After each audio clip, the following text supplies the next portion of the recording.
Hi, my name's Jonny Thomson. I'm the staff writer at Big Think, and I'm the author of the books Mini Philosophy and Mini Big Ideas, and I run the social media account called Mini Philosophy. Philosophy's Guide to Happiness with Jonny Thomson.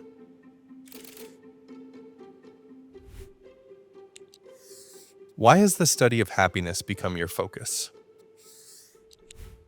So I started the Mini Philosophy project about 7 years ago, and the aim was to try to teach philosophy to everybody. And so the idea was to duck and weave my way through the different philosophical traditions and different philosophical schools throughout time. And what you notice is that over time, certain themes start to emerge. So if you imagine the history of philosophy as a kind of heat map, what you notice is that there are certain bubbles and certain hotspots start to pop up. And for me, I noticed that there were 3 particular ones which started to emerge, and they're all to do with happiness. They're all to do with how to live the best life and how to be a good person. And so I wanted to dig into those a lot more, because obviously if you focus on the details of philosophy, you'll notice there's massive differences. Like comparing Confucius and Kant to Al-Ghazali, it's very difficult to do. But if you zoom out, and if you look at philosophy like this heat map, you do start to notice certain commonalities and certain themes starting to emerge. And that's what interested me, and that's what is about happiness. The current project I'm working at the moment is to focus on happiness, because it's an incredibly important thing to get right. So Aristotle, in his Nicomachean Ethics, argued that everything we do in life is for some purpose. So I go to school to get an education, I get an education to get a job, and I get a job so that I get money to buy nice things, and so on and so on. But the question Aristotle asks is, what is the end point of all this? What lies at the top of the ladder? And for Aristotle, that is happiness. The point of all human life is to reach happiness. And in the centuries or so after Aristotle, these different schools emerged, which were each trying to sell their version of happiness. You have Epicureanism, you have skepticism, you have cynicism, and you have Stoicism, all of which are trying to sell happiness and their way as the true route to happiness. And that interested me.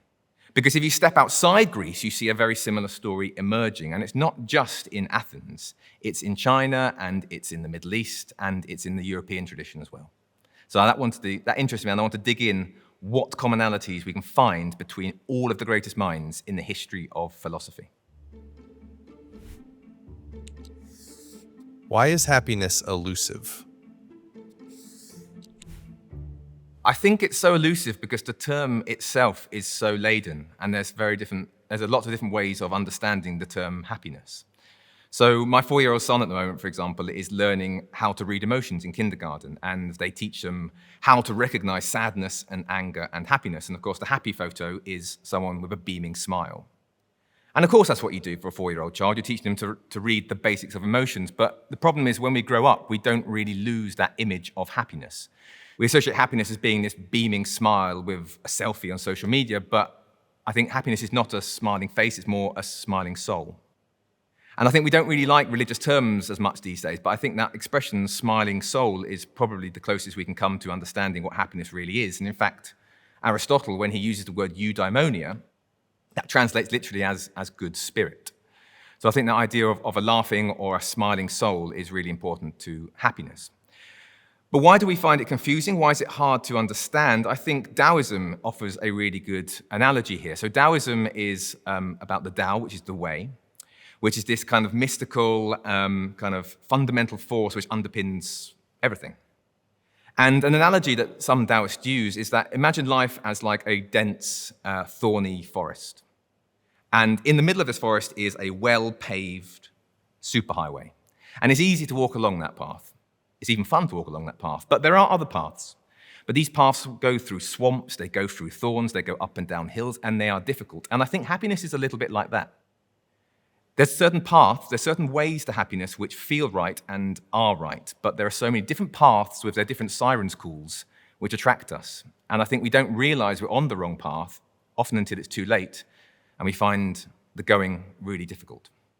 So if we imagine happiness as being on the right path, if we follow the Taoist metaphor, then the question we've got to ask ourselves is, if we are unhappy, what's going on there? And the question then is about finding the right path again. If we return back to this kind of heat map analogy, there are certain lights which emerge in the history of philosophy and theology as well, which are meant to act as beacons or guides with which we can walk towards. So if we are unhappy, then we should work towards these lights. And I've identified 3 lights, or what I like to call pillars of happiness. And if we are unhappy, we should walk back towards these. What are the 3 pillars of happiness? So if we're trying to find our way back to the path and we're trying to follow these lights, we have to know what those lights are. And the first pillar, or light number 1, is the idea that happiness is not measured by pleasure. So the ancient Greeks had a lot of different words for happiness, and one of them is hedonia. And hedonia is what we might want to call simple pleasure. It's eating a Michelin-starred steak, but it's also binging on the KFC bucket. It's a big night out with some friends, but it's also drinking a herbal tea on the sofa. It's quite easy to measure, and it's quite easy to understand because it's an emotional affect. It's pleasure. This idea is essential to Buddhism. So Buddhists tend to define pleasure as being a desire satisfied. So I want a drink of water, and so I reach for the water and I drink it, and that gives me a pleasure. But the problem, of course, is that this is an unwinnable game. Every day we have millions and millions of desires, and it's like a game of impossible whack-a-mole, and there's no possible way we can satisfy them all. Even if we had all of the time in the world and all of the money of Elon Musk, there's no way we can satisfy all of our desires. So if we're to make sense of that word happiness, if we're to be happy at all, it has to be found outside of this notion of pleasure. And what's interesting is about 2,000 years ago, in a very different tradition in Protestant Denmark, Søren Kierkegaard was making the same point. Kierkegaard wrote a book called The Seducer's Diary, which is found in his work Either Or. And in there we meet a character called Johannes, who is this aesthete who's living the life of Riley. They're like a first-year university student going out drinking and womanizing and having the time of their life. But the problem is, as we read the book, we realize that his life is pretty shallow, and Johannes gets bored. When I teach Kierkegaard, I tend to describe him as similar to a vampire in one of those vampire movies. There's a common trope where the vampire who's been living for hundreds of years is just bored of existence. They've drunk all of the drinks they can drink, they've done all the drugs they can do, they've slept with all of the people they can possibly sleep with. And they're lying on their sofa in this kind of listless state of dissatisfaction, and they're just bored of life.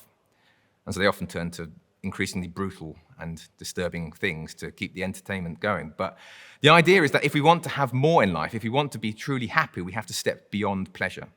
We have to step beyond hedonia. Eudaimonia, though, is a much harder word to understand, and this is what Aristotle means when he talks about happiness. Eudaimonia is often translated as flourishing, and the reason why it's difficult to understand is that it's often understood in reverse. So there are many moments in life where we look back on our experiences and think they were really hard at the time, but actually we were supremely happy. For example, raising young kids or even school can be quite hard at the time, but we look back and think those were moments of flourishing, and those were moments where I was deeply, supremely happy. And that's what Aristotle talks about when he talks about eudaimonia. But of course, most people are pretty familiar with that idea now. The idea that pleasure isn't happiness is an old idea. But the problem is that we risk going too far. It's a logical fallacy to say that just because pleasure doesn't equal happiness, that suffering therefore must. And it's a risk that we fetishize suffering, that we enjoy this kind of masochistic misery, and we see that as essential to flourishing. But of course, that's not true. And the second pillar, the second light, which emerges across all these traditions, is moderation, that we have to find a middle way. And moderation is essential to a lot of philosophies. It's found in the Buddhists' middle way, and it's in Aristotle's golden mean. So Aristotle, for example, argued that if we want to be virtuous in life, if we want to find the virtue, it lies between 2 vices. There's the vice of excess and the vice of deficiency. So let's say the virtue of courage.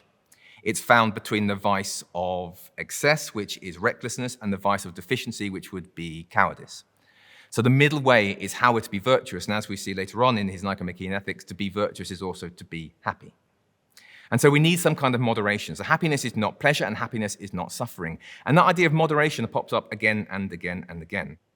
It's essential to Taoism, and most people are familiar with the yin-yang symbol, which features a black dot on a white background and a white dot on a black background. And the idea is that life is not black or white, but rather it's a confused and confusing cocktail of things. It's a soup. There is no white, there is no black, everything is grey. So yin tends to represent the dark, the mysterious, the elusive, water, fluidity. And yang tends to represent the exciting, the passionate, the loud, the sunny, and truth. And so for Taoists, we have to find the middle path, which is walking between yin and yang. More recently, I've read a book by a mythologist called Martin Shaw called Courting the Wild Twin. And rather than yin and yang, he tends to use the word castle and forest life. So Shaw talks about this myth where when we're all born, we are born with a wild twin. And because of the society we live in and because of the world that we live in, this wild twin is thrown out to the forest. And we live our life in the castle. We live our life in a safe, anodyne environment. But every now and again, we'll hear a call. We'll hear this whisper of the wild. And it's unignorable. It's always there. And this is our wild twin who needs our attention and wants our attention. So where Taoists talk about yin and yang and Shaw talks about this forest life and the castle life, I think moderation is one of the most essential pillars to happiness. So we've seen so far that we have two pillars. The first pillar is that pleasure does not mean happiness, and that happiness is much fuller and deeper than that. And the second pillar is that we have to have some degree of moderation if we're to be happy. But the third thing that I noticed appearing again and again across all these various philosophies and religions is the idea that happiness is an unavoidable emergent state of goodness, that you cannot be truly and meaningfully happy unless you are also virtuous. But of course, this raises a problem, and the problem is, what does virtuous mean? Because if we zoom in on any different culture and any different time, what people define as right and wrong and good and bad will change from person to person, from philosopher to philosopher. But if we zoom out, if we look at the broader picture, we can see certain trends emerging across different times. And this is the idea that certain virtues are always virtues for different cultures across different times, and certain vices have always been seen as certain vices. So this is an argument made, for example, by the philosopher James Rachels and more recently by Paul Stearns, but the idea is that we can recognize about 5 virtues and vices which have always been so throughout time. The first is altruism and the vice egoism. So this is seen in Augustine's Code for Monks, and it's seen in Islam's Zakat. It's there in Peter Singer and Immanuel Kant and Thomas Aquinas, and the idea is a sense of other-regardedness, charity, and caring for other people. So the second is kindness and cruelty. So this is best represented by the golden mean, which most people are familiar with this from the Gospels, which is do unto others as you'd have them do unto you. But it's not just in the Gospels. It's seen in Sanskrit, in Tamil, in Persian, in ancient Greece, and in the Vedas. But it's also seen in modern times in Kant's first categorical imperative and in Aquinas' natural law. Be good and kind to other people. And the third virtue vice is justice and injustice. I think if you put Plato and Mencius and John Rawls in the same room, they would agree about the need for justice, which is the idea of some kind of retribution for wrongdoers. The fourth virtue vice is wisdom and ignorance. Socrates famously wrote that the unexamined life is not worth living, and the Buddha encouraged his disciples to meditate at great length on the universe. I can't think of any major philosopher who's been treated seriously for long who advocates for ignorance. And the fifth virtue vice is humility and arrogance. And I think this has 2 strands, really. The first is a kind of intellectual humility, which is represented best by John Stuart Mill. And the second is a kind of existential humility, which is represented by the religions. It's in Karl Barth, it's in Maimonides, and the word Islam literally translates as surrender to Allah. This is the idea that you are not the center of the universe. There are things outside of your understanding which are far more powerful and which we occasionally have to bow to. How can we apply the 3 pillars of happiness to our lives? So, of course, the problem is when you zoom out and look at all these philosophies, it can come across as very abstract. So we can look at a few examples about how these kind of pillars or these lights might relate to everyone's everyday life. So if we're looking at pillar number 1, which is the idea that happiness cannot be measured by pleasure, I think a really good example of this is parenting. If you ever go on social media and you see a reel or a post about a new parent, it's inevitably moaning about something, their sleep-deprived nights or the germs or their kids aren't eating anything, and it's full of stress and what appears to be misery. But then if you commented on those posts saying, well, why did you bother having kids in the first place? Or why do kids make you unhappy? Often parents will reply, I'm the happiest I've ever been. And I think parenting is an example of looking back at a stage of your life and thinking all of the ingredients might have been pretty hard in themselves. But as a whole, I was deeply existentially happy. So pillar number 2 is the idea of moderation in all things. And I think this is best seen in dieting. So most diets end within a month, or if not weeks, and most New Year's resolutions end pretty quickly. And it's because they're often very extreme. It's, I'm going to go to the gym every day and run half marathons, or I'm going to give up chocolate, or I'm never going to drink alcohol ever again. And they fail because they are so extreme. And the best diets in history, for example, Weight Watchers, allow a degree of flexibility. There's a degree of moderation. They allow for cheat days and the occasional snack or the occasional drink. So dieting, when it's done at these extremes, does work for some people, no doubt. But for most people, dieting is best when it exists in this middle way. And pillar number 3 is the idea that you can't be happy unless you are also good to some degree, which might seem ridiculous to lots of people because we can point to people who seem to be pretty cruel or immoral, and yet they seem to be also very happy. But in 2012, the evolutionary psychologist Robin Dunbar did an interesting study into gossip. And he argued that gossip is a kind of social culling, where we talk to people about the immoral, the cruel people in our lives, the cheaters and the thieves, so we can shun them. But inversely, people who are friendly and good will also attract friends. And so the argument is that if you are cruel, you do not have friends. And if you do not have friends, you cannot be happy. Inversely, those who are kind will attract friends, and they'll also be happy for it. So what I find really interesting is if you zoom out and look at the history of philosophy, you see these 3 pillars emerging. And they act essentially as a diagnostic tool. If you feel you are unhappy in life, you can look at these pillars and think, which of these 3 am I not meeting? Is it that I'm confusing a hard patch of my life with being unhappy? Is it that I'm going to 2 extremes? Or is it that possibly I'm not being as good as I could be? If we recognize that those are the problems in our life, we can take steps to fix it. What is true love? So I'm a pretty soppy person anyway, and it doesn't take much to make me cry. But I can guarantee you one thing which will always make me cry is if I look at pictures of old couples in love. If you see a husband and wife who have been married for many years sitting on the bench and holding hands, or an elderly couple walking along the beach, it's guaranteed to make me cry. And I think it's a common thing. I think there's something quite magical when you look at a love which has lasted that long, through all of the wrinkles and the rheumatism and the grey hairs, that there's that kind of love, that kind of core to those 2 people. And I think the reason why that echoes with a lot of people is that it ties into what Plato thought about love. Because for Plato, love is something which goes beyond appearances. It goes beyond the changeable world. Plato described 2 types of love. The first love is vulgar love, which is the love of the material world. It's the love of things. It's born of pleasure. And when we're talking about romantic relations, we might want to associate it more with attraction or eroticism. But Plato says that this is an inferior love to what he calls the pure or the true love, and that's one which sees behind the appearances. It sees behind the facade. It sees behind the beauty. So the thing is, most relationships will start in some form of vulgar love. There's a kind of attraction to that person, be that a friend or a romantic partner. But what Plato's advice is that we have to push past that, and we have to try to seek the soul behind the body.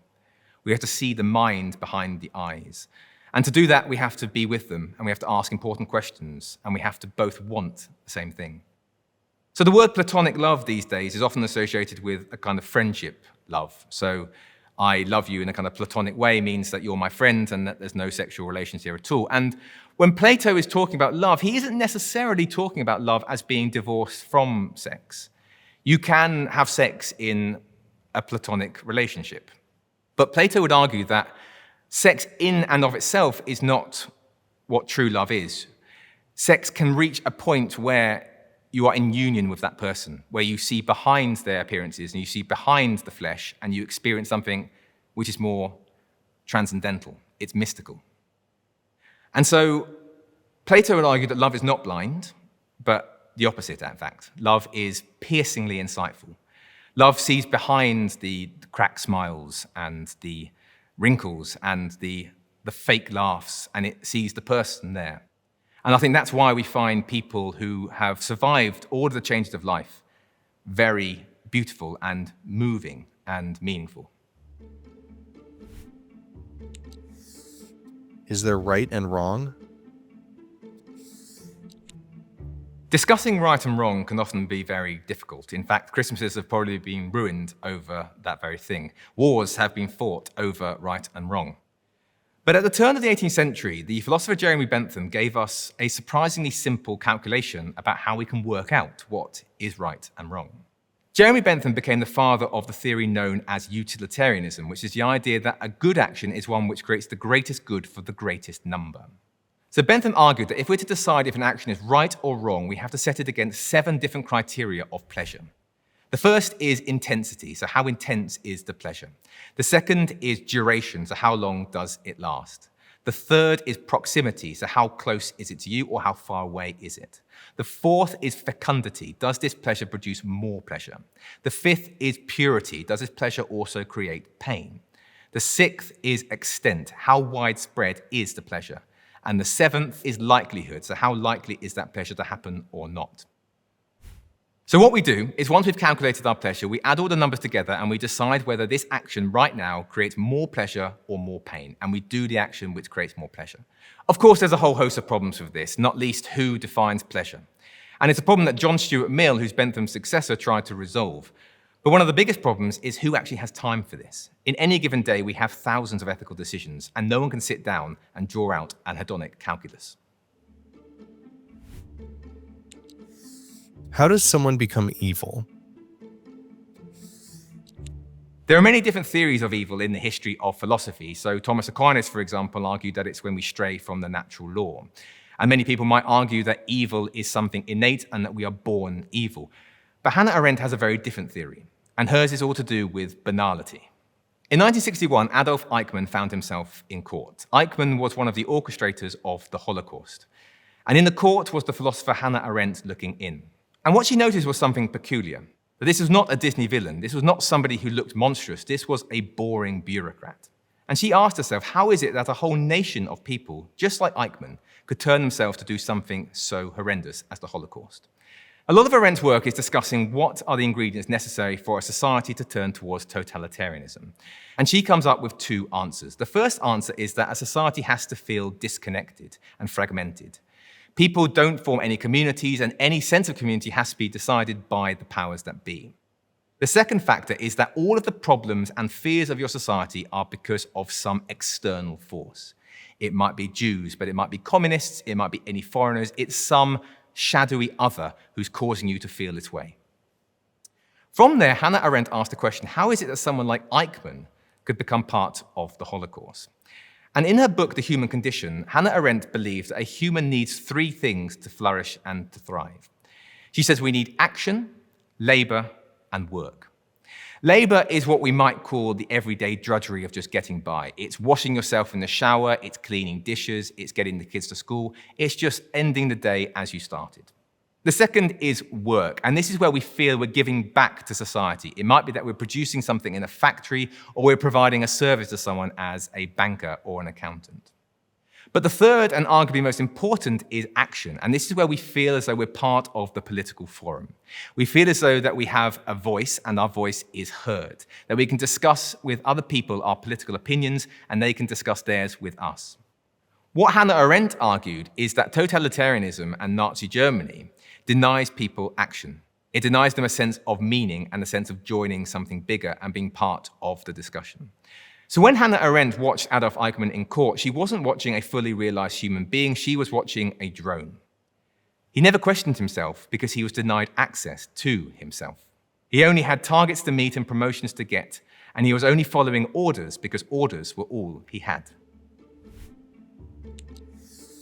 Why does money matter in our society? The best inventions are those which become so important to our lives we can't even imagine a world without them. There was a time, for example, when people lived without money. Let's imagine that tomorrow all of the money in the world were to disappear. No more banks, no more notes, and no more numbers on screens. How would you get by? How would you do anything? Would you exchange your services for a product? Would you say, I will give you a haircut in return for a steak? It's only when we imagine a world without something that we appreciate how important that thing is. And money is probably one of the most useful and important tools humans have ever invented. Money goes back a very long way, but it began in Egypt and around the Fertile Crescent and in the Middle East. Back then, money was more like a chit which you would exchange for a bag of grain at your local granary.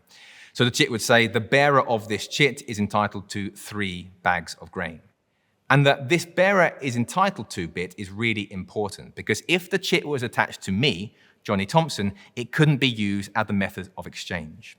But the problem is that money is only as good as the authority which underwrites it. So if you took your chit to a granary and they said, we're not going to give you any grain, you would no longer use that chit. Most of us today are lucky to live in governments where the money that we have is worth something. But if you live in Zimbabwe or North Korea, you'll know what it's like to have all of your life savings vanish overnight because your currency suddenly means nothing.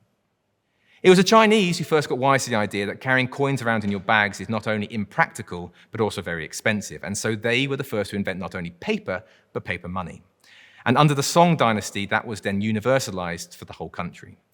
Today, it's hard to imagine a world without money. It's hard to imagine a time where we'd have to exchange 3 chickens for 1 sheep. Money is probably one of the most important inventions in all humankind, and we don't even think about it. Why is philosophy relevant to all of us? I think a lot of people see philosophy as being this kind of esoteric ivory tower pursuit by people wearing cardigans and discussing the most ridiculous of things. And to be fair, my first experiences of university weren't too far away from that. Whenever I talk about this, I remember a lecturer who walked in and he spent half an hour of the lecture taking his glasses off and putting them back on. And he kept saying, "Isn't it amazing how the world depends upon 2 tiny lenses?" And I tell people that that was what I paid for at university. And in that same year, I remember writing an essay in formal logic with the title, "What is?" I had to write 2,500 words on the law of identity. I would also say that's not a bad thing. I would say that some people enjoy doing philosophy in the same way that they enjoy doing a Sudoku. But the point I wanted to make was that philosophy is not always like this. In fact, I would argue that philosophy is at its best when it's not like this. So ethics, for example, underpins our laws and our political institutions, and the philosophy of religion is about the most important questions we can ask of ourselves. But I think the biggest way in which philosophy infuses our everyday and is incredibly useful is through self-help. And I think if you look at a lot of modern self-help books, what they've done is they have diluted philosophy and they've made it accessible and applicable to modern life. And that's fine. But what I would argue is if you go back to those original philosophical texts, you'll actually find a depth there that you lack in a lot of modern self-help books. So one of the greatest examples of this, I think, is in cognitive behavioral therapy. I distinctly remember in the early 1990s when I had just come back from school in a grump. I don't know what it was about. I probably got a bad grade or I fell out with some friends. And my mum, who was a therapist, she said to me, "Choose your mood." And if you really want to irritate a teenager, what you should say to them is choose your mood. And only in hindsight do I realize that she'd probably just come back from a CBT refresher course. Because cognitive behavioral therapy is a hugely effective talking therapy, which was popularized by Aaron Beck and Albert Ellis in the 1960s. And what's interesting is if you put CBT next to Stoicism, you can find a huge amount of similarities. The first is acceptance. So in Stoicism, there's this idea that you have to accept that there are certain things in life which are beyond your control. So the Buddha, for example, talks about the remembrances of old age and sickness and death. And these are things we cannot fix. They're things we cannot control. And the Stoics said the same thing. We have to recognize that there's a great many things in our life which we just cannot control. For example, other people's opinions. What people think of you is beyond your power, so you just have to accept them. And the second commonality is to do with rationality. And this is the idea that we can, to some degree, know ourselves. We can look in on our inner lives and recognize our emotions and our motivations. We can distance ourselves from our emotions and our feelings to look at them. And that distance is really important to Stoicism and CBT both. And the third commonality between the two is what's called the gap, or the space, or the pause. And this is an idea popularized by Epictetus, but it forms the bedrock of CBT. And this is the idea that between the world and our reaction, there is a pause. And into that pause, we can choose how we are to react. Nothing in life is predetermined, and we can decide how we will respond to the world. So my mum might have been right, I can choose my mood. But there is a risk of overworking the connection because CBT is a proven talking therapy which has been proven through experiment after experiment, and I'm sure many people have their own anecdotal experiences with it. Stoicism is an entire philosophy.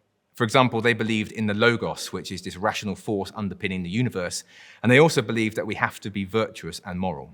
If you're looking at any therapies, whether we're looking at CBT, RBT, or psychoanalysis, what you see is a common thread, which is that we are talking. And that's what I think philosophy does best. Because I think when you're doing philosophy, you are talking about these issues in a way which is really healthy. You're objectifying them. You're treating them on the table to be examined. You dig up your problems and you dissect them as a group intellectually. I think any therapist who's worth their weight will look at you unjudgmentally. And I think what philosophy does is look at our own problems in a similar intellectual, unjudgmental way. So I remember when I was a teacher at school, a lot of students would come up to me afterwards and say, "Sir, I found that really useful. I found that really important to understanding my own issues." Because when you're reading philosophy and you're looking at these philosophers' lives, while you're reading about their intellectual journeys at their times, you're also reading about yourself. So Montaigne, for example, is this 16th century diarist, and he's also a philosopher, and he's talking about a whole range of things. He talks about friendship, he talks about love, he talks about relationships. And it's tempting to think that when you're reading Montaigne, you're actually reading about this 16th century Frenchman, but you're not. You're really reading about yourself. And I think it's really important for philosophy to unpack those. I think it's also really important that we bring interesting conversations back into society. Life is too full of these boring and shallow conversations. And I think what it does is two things. The first is that it distances ourselves from other people. You can't get to know anyone else unless you have these deep and important conversations. And the second problem is that you're distanced from yourself.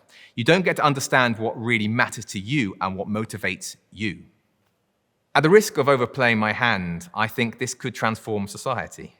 Because I believe that a lot of people today feel very disconnected from each other and from their cultures. And the sociologist Emile Durkheim talked about this word anomie, which is a disconnection from our culture and our people.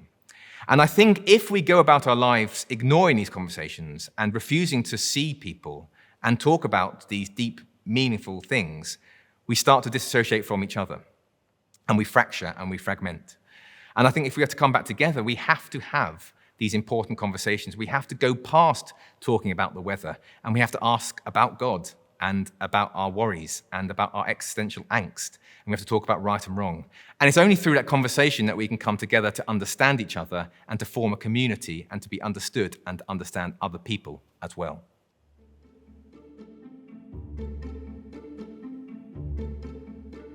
Want to support the channel? Join the Big Think members community where you get access to videos early, ad-free.